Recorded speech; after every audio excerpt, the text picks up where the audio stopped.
The Admiralty has announced that there is no longer any justification for hope that any further lives can be saved from the submarine Thetis. The latest information is that salvage work is proceeding and that the submarine will either be towed to the nearest shore and beached or brought back to Birkenhead.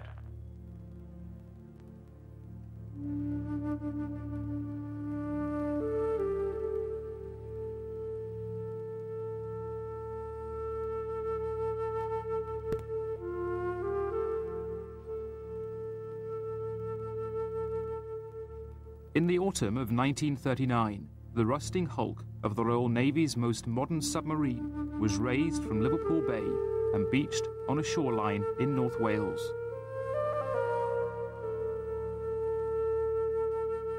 "99 men had died inside, poisoned by carbon dioxide.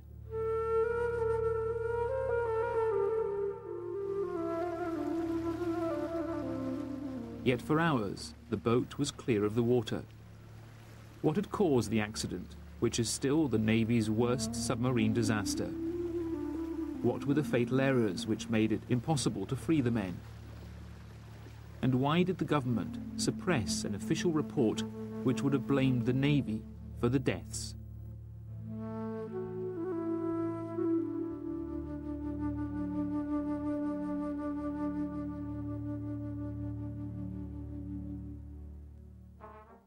It's summer 1938, and job number 1027 is about to become His Majesty's submarine Thetis, the most modern sub in the world and pride of the Royal Navy.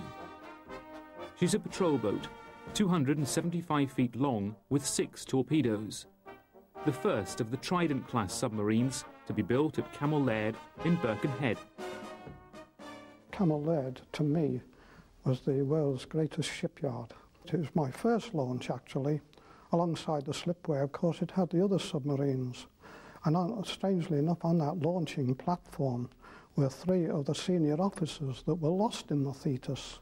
You can picture the scene, hundreds of men bustling, pushing, trying to get into a certain position. I name this ship HMS Thetis, and may God bless her and all who sail in her. And a terrific crash. Then there'd be the explosion of the rockets in the River Mersey to warn all of the shipping to keep away from the area. Thetis has taken 20 months to build and has cost £350,000. To the Admiralty, the boat is an important weapon, an investment for a future war. And conflict is in the air. The Navy is steadily building up the fleet in response to Nazi Germany. Few people believe peace will remain intact for long. Thetis's new crew proudly march in Birkenhead in a parade marking National Service Day. Within 6 weeks, all but 2 will be dead. On her very first outing, Thetis runs into problems. As she heads for Scotland for sea trials, the crew find the steering mechanism has been fitted the wrong way round. And she can't dive because of another mechanical failure. Unwillingly, she returns to Birkenhead. There are angry arguments about who's to blame and why the Admiralty inspectors who oversee construction have missed such glaring errors. The faults are investigated, and Thetis's life at Camel Laird's is nearly over. But as a final coat of paint is applied, another tiny detail is about to be overlooked. The consequences will prove catastrophic.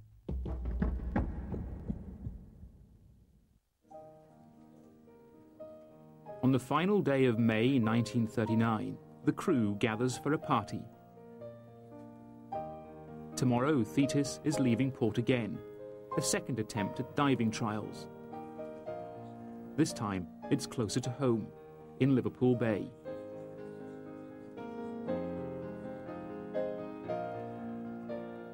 One of the crew skips the party. Petty Officer Cook Joseph Hughes, father of Margaret and husband of Doris. I was a bit worried that he was in submarines, but there was nothing I could do about it. He loved it, and there was more money. And that's what we needed to establish a home. And we bought furniture so happily because we'd saved up for this, to make our home for the first time. And, oh, thrilled to bits. And it was a lovely, well, it wasn't a very lovely house, but to me it was the best. And he used to go out of a morning like an ordinary workman and come home at night because he was there for the building of the Thetis. They were going to have, I think, a party on the night before, you know, a sort of get-together with the lads sort of thing. But he didn't drink or anything, and he didn't go, which was I was grateful for. He was with me on the night before. But he went out that morning quite a happy boy, and I thought, well, you know, tonight I'll have his favourite meal and I'll have the hot water ready for him to have his bath, get Margaret to bed, and we'll have a lovely evening. But it wasn't to be. I didn't see him again after he went out. A passenger on board an Isle of Man ferry takes the last picture of Thetis as she sails to a point 38 miles west of Liverpool and 15 miles northwest of Llandudno. It's a position newspaper editors will be keen to illustrate for their readers in the days ahead.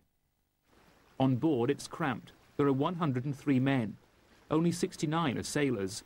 The rest are mainly engineers from Laird's. It's twice the number she was built to carry. The captain reminds the civilians they can transfer to a tugboat before they start to dive. No one leaves. It's a bit of a gala occasion, a thank you and a chance to finally fix the teething problems. They all expect to be home for tea. One of the most experienced men aboard is stoker Walter Arnold, a sailor for 7 years, and now father of 1-year-old Derek. He was a career Navy man. He was a good draftsman, a good engineer. He knew how the systems worked. He was a very popular person. He felt that at the time of the trials, the second trial in Liverpool Bay, when they were going out, there's been sufficient time for all the problems encountered the first time to have been ironed out, and he didn't anticipate any trouble whatsoever. Neither does anyone else. As 2 o'clock approaches, the weather is warm and the sea calm. Thetis prepares to dive for the first time. But even with the equivalent weight of a double crew, she's been only semi-submerged for nearly an hour. She can't dive because she's too light. One way of adding weight is to allow water into the torpedo tubes. But could they be full already? Lieutenant Frederick Woods is the torpedo officer and has served in submarines now for 3 years. It's his job to determine if water is in the tubes or not. There's a procedure to follow. Torpedo tube doors have small test taps, which will release either air or water, depending on what's in the tube. To ensure nothing is blocking the test tap, a thin metal rod, or rimer, should be used to clear the pipe. But Lieutenant Woods doesn't use it. When he opens the tap, nothing comes out.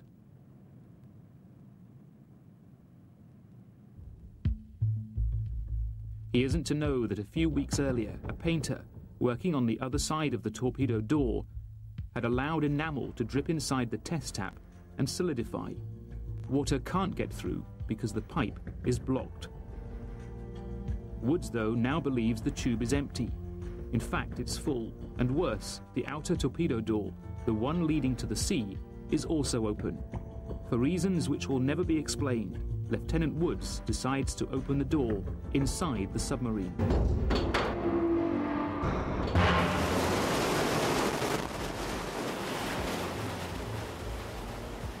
With hundreds of tons of water now filling the first and second compartments, Thetis nosedives. In the third compartment is stoker Arnold. He knew something was wrong when he felt a blast of air go past him. Most unusual in a submarine, never happens in a submarine. As soon as he felt that blast of wind, he knew something was wrong because there was a lot of noise, a lot of banging, a lot of shouting. The men try to close the watertight door between the first and second compartments, but it fastens with 18 clips and one of them jams. The submarine can stay afloat with one compartment flooded, but not 2. She goes down fast, hits the bottom, and embeds her nose in the mud.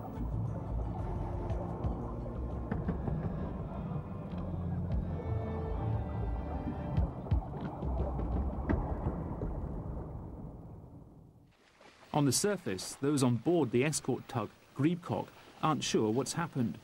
Thetis just disappeared. They know her radio will only work when she's on the surface. They have no answers. It's too deep to anchor, so they drift and wait. At Fort Blockhouse, the Navy's submarine headquarters in Portsmouth, everything is normal. Thetis isn't expected to surface for a couple of hours. The first message from Greebcock reaches a Liverpool shore station just before 5 o'clock. It's relayed onto London at 3 minutes past. It doesn't reach Portsmouth until nearly 20 to 6. There it sits for half an hour while a postboy fixes a puncture on his bicycle. The telegram arrives at Fort Blockhouse at 6:15. Thetis, carrying double its complement, has now been on the bottom of Liverpool Bay for 3¼ hours. Even today, I picture, those 103 men being crowded into the submarine. They'd be on top of the engines, they'd be anywhere, all over the machinery, lying on the floorboards, lying on top of each other, scattered around that submarine. It'd be an appalling sight. The man in charge at submarine headquarters is Captain I.A. McIntyre, and as soon as the Greebcock message reaches him, he declares Operation Subsmash. Ships are dispatched to aid Thetis. HMS Brazen is in the Irish Sea and gets the emergency message at 6:22. At that same moment, HMS Tedworth, the Navy's specialised diving ship, is in the Clyde. Not only is she hundreds of miles from the scene, she has little coal for her bunkers. She'll have to sail further north for more fuel and won't arrive in Liverpool Bay until it's too late. At 20 to 8, an RAF search plane takes off from Scotland. By 9 p.m, HMS Brazen meets up with the Greebcock, but she's now drifted from the last known position of Thetis. At 9:25, a marker buoy is spotted by the aircraft. The navigator radios the accurate position to Portsmouth. He's anxious. The men of Thetis are depending on rescue. He recalculates and gets a different fix. It's a disastrous mistake, for as he calls Portsmouth with the revised bearing, it puts Thetis 7 miles from her true location. Ships will now spend the night looking in the wrong area. Captain McIntyre, the man in charge of Subsmash, leaves Portsmouth at 10 p.m, not by plane or train or car, but on an aging destroyer. The man expected to make decisions on the rescue won't get to the scene for another 20 hours. On board Thetis, levels of carbon dioxide are becoming dangerously high. One attempt to escape through a hatch has already failed. It's now dark on the surface, and the men postpone further attempts. During the night, 60 tons of drinking water and fuel oil are dumped from Thetis, which now rises stern first. By daybreak, her rudder is out of the water, although her nose is still on the seabed. She's been submerged for 13 hours, and the Navy has failed to find her. I think it took people time, literally, to get their brains around the problem. They'd never had nothing like this had ever happened to them before. Inside Thetis, as the carbon dioxide replaces the oxygen, it takes one exhausted man more than 15 minutes to climb the steep angle to the control room. Time is running out for the 103 trapped men. They were sleepy, basically. They just didn't have energy, they couldn't think straight. They were sitting there, they weren't making any conversation, they were not making any effort. They were just going down and down and down.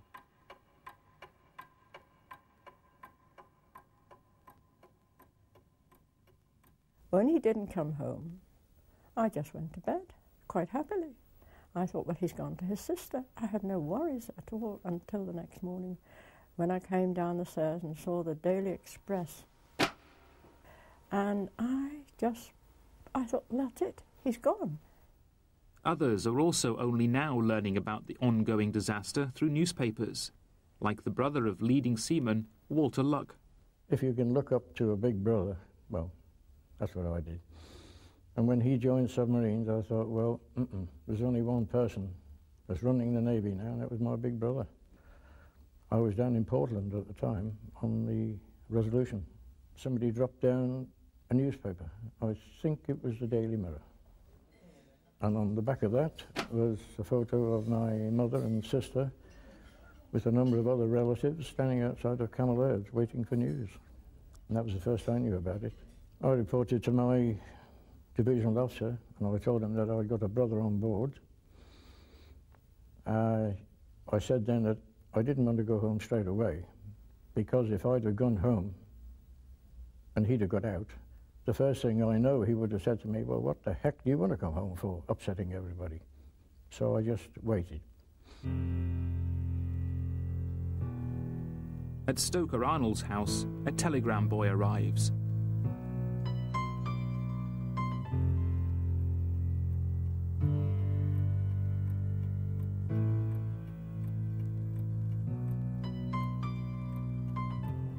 On board Thetis, now resting at an angle of 40 degrees, they've waited long enough.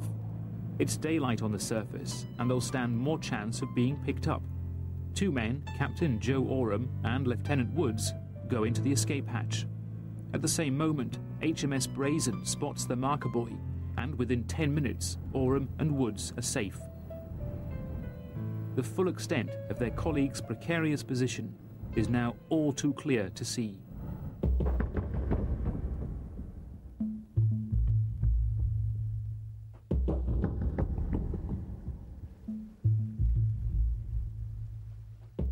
Captain Oram is suffering from carbon dioxide poisoning, but he's the only submariner on the surface. He advises ships to stay clear of Thetis's tail to prevent them overrunning escaping men. But inside the sub, men have already died. Realizing that lack of oxygen is now their greatest enemy, the crew try to get 4 men out of the escape chamber at the same time. 3 drown, and the last words of the 4th man are that the hatch is jammed. Stoker Arnold and Frank Shaw, a camel-laird engine fitter, now face the prospect of trying to get out of the same tube. If you can imagine an escape chamber which is a little bigger than your average size wheelie bin, 1 man would be quite a load for it. 2 men would be quite crowded, but 4 men, there would be very, very little room to move. When he stepped in there, he felt that if it was jammed, he was a gunner. If it wasn't jammed, he was quite a strong bloke. He was 27, he was fit, he was tall, well built. He had the strength to be able to open a hatch if it was openable. And with a little bit of pushing and shoving with himself and Frank Shaw, they managed to move it. But once they'd started it moving, it went easily. And as soon as it opened, Frank Shaw went up first, followed quickly by my father. One of the survivors reaches land. Mr. Shaw, an employee of Camel Laird. Enveloped in a lammy jacket and hood, he is driven away from the quayside. Mystified anxiety deepens as the hours roll by, and no new attempts to escape are made.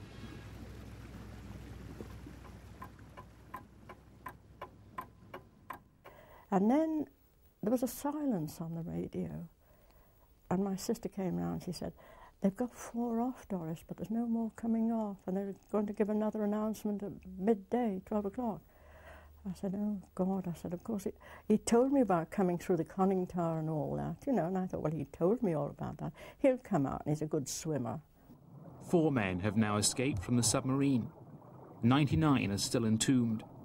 A diver has been down to try to connect an airline, but the currents are too strong.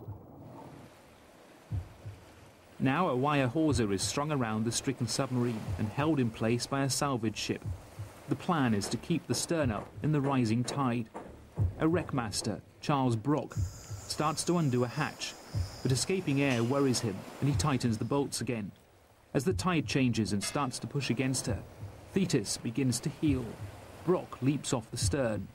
Cutting equipment, ordered from Birkenhead 5 hours ago, now arrives, and another vessel carrying an electric drill joins the group.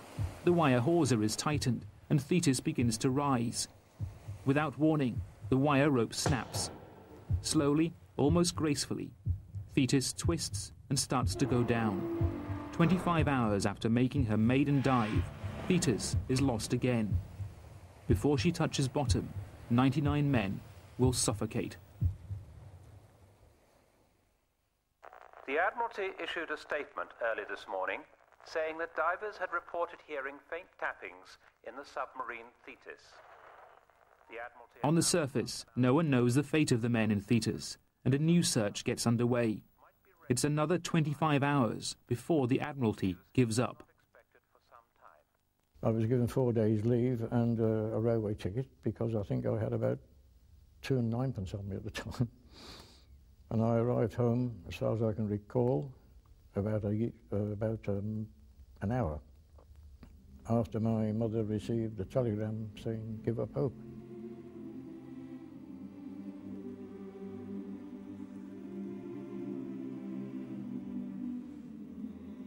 All the men seemed to flock into the yard, and we had a workforce then leading up to 10,000 men. And I always remember marching up the Old Chester Road to the town hall. I remember standing on a flower bed, and I was with some of my colleagues.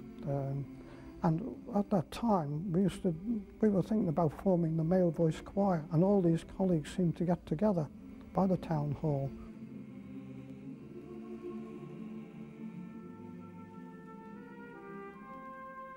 And from nowhere came a Salvation Army band, and onto the balcony of the town hall came the Bishop of Chester, and a service was performed.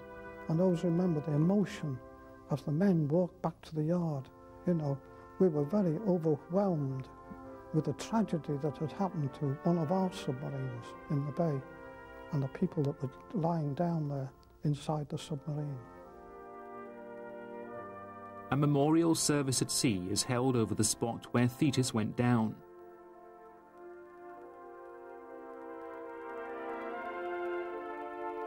From the crew pictured a few weeks earlier, only 2 survived the sinking. Lieutenant Woods, the officer who ordered the opening of the torpedo tube door, and stoker Walter Arnold. The Navy withholds Arnold's wages because he can't produce his pay book, which is still inside Thetis. And the bodies of their comrades remain inside Thetis for another 5 months, until the submarine can be salvaged from the bottom of the bay. And by now, the country is at war.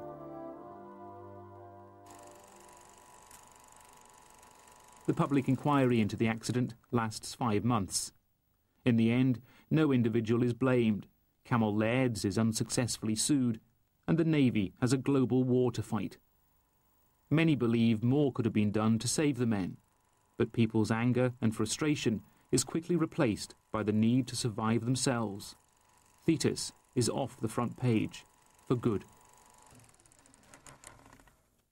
David Roberts is a Birkenhead-based historical author who'd been curious about the Thetis incident since boyhood. His research has thrown new light on the question of blame. In a new book, Roberts claims there was a high-level cover-up which ultimately prevented families suing for compensation. The official public inquiry that was held after the loss of Thetis essentially blamed nobody.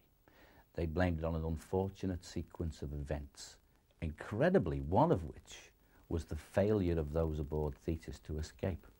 So not only did you have to die on Thetis, you had to take the blame as well. The country was now at war. The last thing that the Navy and the establishment needed was to diminish morale, as it were, and to make the Navy look like the buffoons that they were. Extensive research at the Royal Navy Submarine Archives in Gosport revealed a document which, back in 1939, had been made secret for 30 years. And I knew exactly what I was looking for, and I found it. And there it was, with confidential written all over it, typewritten, 22 pages long, and it was totally damning. It censured individuals. It blamed individuals, whereas the official inquiry blamed nobody. The internal Navy report, which was written before the official inquiry took place, actually censored naval officers and Admiralty personnel. So it pointed the finger. Here was culpability, here was responsibility, and it was never, ever, ever made public. The Navy's own report blamed Lieutenant Woods, saying he wasn't justified in opening the tube doors. But then Roberts found a document signed by Winston Churchill, who as First Sea Lord was head of the Admiralty. Churchill said the war meant there was little interest in Thetis, and he didn't want Woods disciplined. And he asked the other Sea Lords if the official report should even be published. The Sea Lords replied saying, "It's up to Churchill." In other words, Winston, there is an internal Navy report that blames people, and we have told you You now know. So, when things go wrong, if the situation should explode, my backside is covered. Because I've told you, Winston, that you now know about it. You make the decision. And Churchill said, publish the clean one. There is a difference between the tribunal report and the Internal Board of Inquiry, in as much as it does specifically allude to the opening of 5 Riddle, when in the opinion of the board, it was not a justified action at the time. Bearing in mind it's stamped confidential because there are references to submarine capability in there, and that's why it carried the security marking.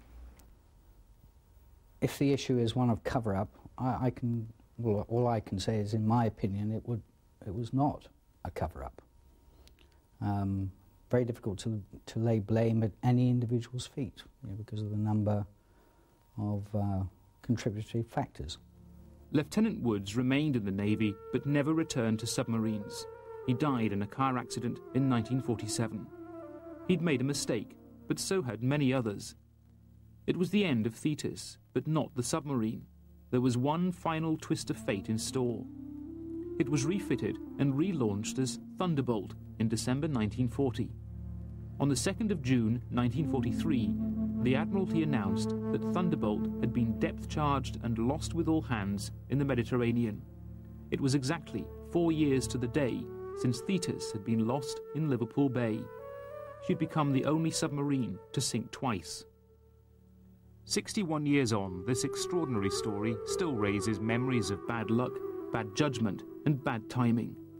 But finding someone to blame, or wondering about the lack of compensation, can't bring back the dead. Well, what good would it do now? What good would it do now? I never had any compensation. I've got a wonderful daughter, a wonderful family, and I'm very happy about that. So God has repaid me with a family.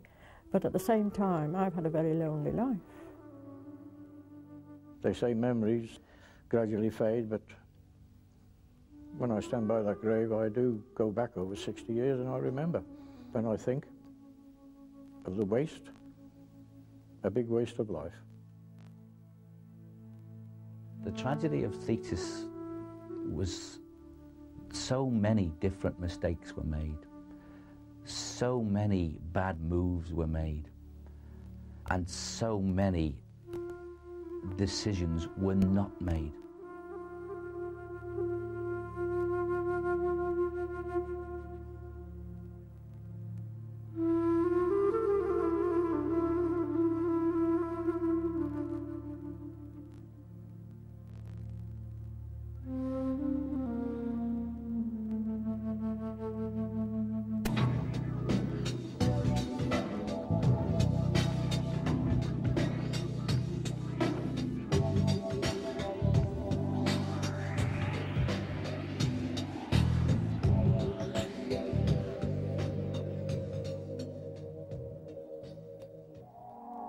There's no question that UFOs are real.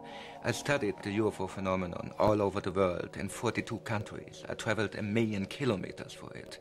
And there's no question that indeed there's something behind the UFO phenomenon which is real and indicating an extraterrestrial presence here on Earth.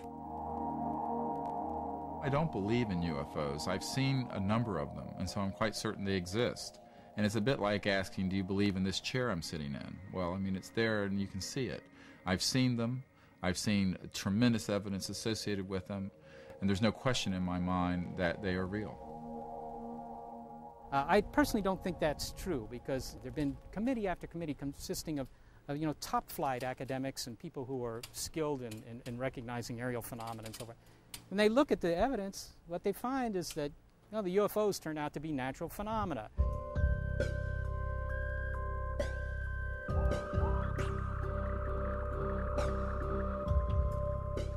The idea that unidentified objects in the skies may be spacecraft from another world sharply divides skeptics from believers. But it's an idea that is growing in popularity worldwide.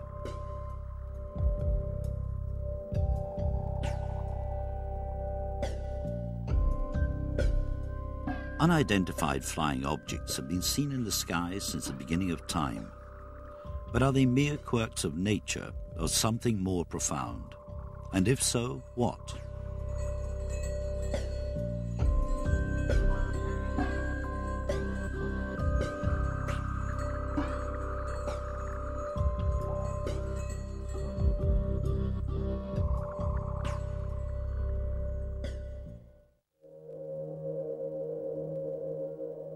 In 1947, it was claimed that an alien spacecraft crashed in the desert near the town of Roswell, New Mexico. And indeed, although they later retracted this statement, initially the American military seemed to confirm the fact. 2 weeks earlier, Kenneth Arnold, a private pilot, had reported seeing disc-shaped craft in the skies ahead of him near Mount Rainier in Washington state. These two incidents triggered a belief in a phenomenon that over the last 50 years has attracted followers from all walks of life. Dr. Stephen Greer, a qualified medical doctor, is certain that UFOs are both real and extraterrestrial. He thinks he has plenty of evidence to justify a congressional hearing on the subject. There's more evidence for this subject than there is for black holes. We have over 3,500 pilot reports from a member of my team who's collected them from civilian and military people. We have 4,000 landing trace events. We have hundreds of photographs that are daylight, crystal clear. They've been analyzed, and they're not hoaxes. So far, Greer's efforts to persuade Congress have been unsuccessful. But his organization continues to groom its followers for contact with E.T. CSETI has also instituted a program of going around the world and initiating teams of observers, but beyond that, teams of people capable of interacting with these objects and with the intelligence behind these objects, which is what's really important. There's been a combination of tremendous security put around the subject, which we're familiar with, and public disinformation and ridicule, which makes the subject the laughingstock of the scientific community and others. And so I may go and meet with the deputy director of NASA, and they're extremely interested, and they know the subject is real, but they would never go and be in front of a camera talking about it because it'd be the end of their careers professionally. Here we have the most commonly observed type of UFO. This is an official US Air Force picture, and this is the disc-shaped UFO with a dome on top. There's no doubt that the UFO phenomenon attracts more than its share of ridicule. But are photographs, however dubious, and individual eyewitness accounts too readily dismissed by skeptics?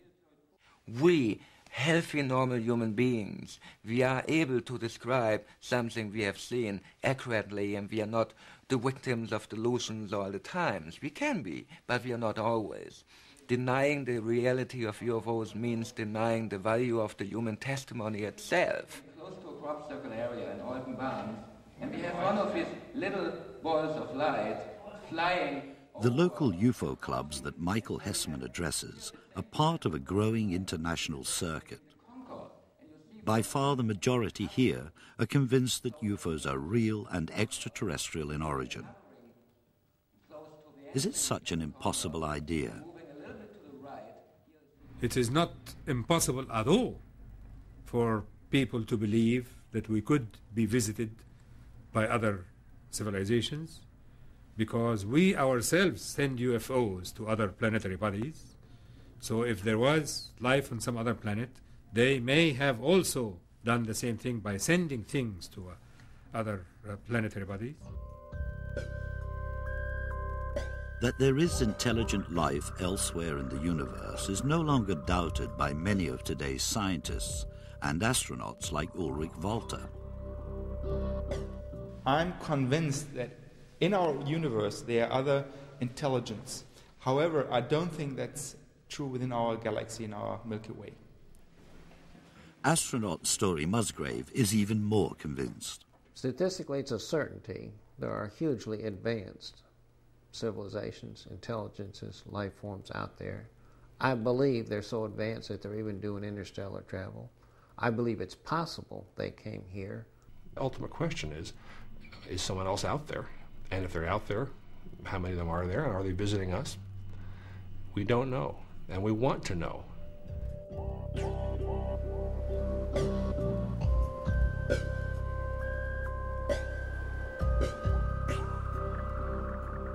What is it about the UFO phenomenon that makes it so difficult to pin down, despite reports of sightings from all over the world? Primarily, it's the nature of the evidence. Extraordinary claims require extraordinary proof. High in the mountains of Chile, Jorge Ibarra, a gold miner, says he had a close encounter with a UFO. I saw one light, the big light. It stopped over my head, about 300 meters high. It has a blue light, completely blue light down. At this moment, the UFO cut the blue light and give it 3 types of light, yellow, green, and red. They came in direct for me. Said I received one special energy force on my body. But something curious. The UFO have no noise of the motor, only as a wind. Same when you have a stick, big stick, and make this way, zzz, zzz, zzz, and the UFO moving again. Like so many UFO accounts, Jorge Ibarra's story, lacking as it is in tangible evidence, rests solely on the reliability of one individual's testimony. In Belgium in 1989 and 90, it was a very different story. Here there was a UFO phenomenon that engaged the whole country to the highest level. Literally hundreds of separate sightings of a strange triangle of lights that moved slowly across the countryside were reported to the authorities. And this unidentified flying object was investigated by a number of experts. At first sight, it is very strange. Because, for example, the technical characteristics of such flying objects are very different from what we know. Professor Leon Brennig teaches at the Free University of Brussels and was one of those who looked closely at the phenomenon. I saw a lot of first-hand witnesses, had direct access to at least 800 investigations which were carefully made. All these investigations indicate that there is really a phenomenon which is unusual. All the flying characteristics are highly strange.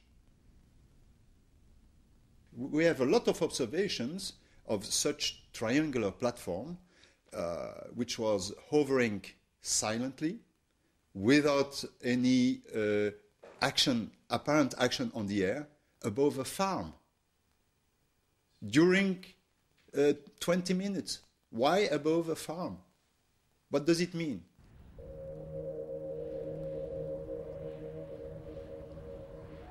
One of the many witnesses at the time was Colonel André Armand, a civil engineering officer in the Belgian army. In December 1989, he was driving along this road at night when he saw 3 rectangular panels of light moving slowly across the sky. I saw the yellow panels beyond the trees there, flying till the trees there. And the yellow panels change into a white light. And this white light was coming down to me.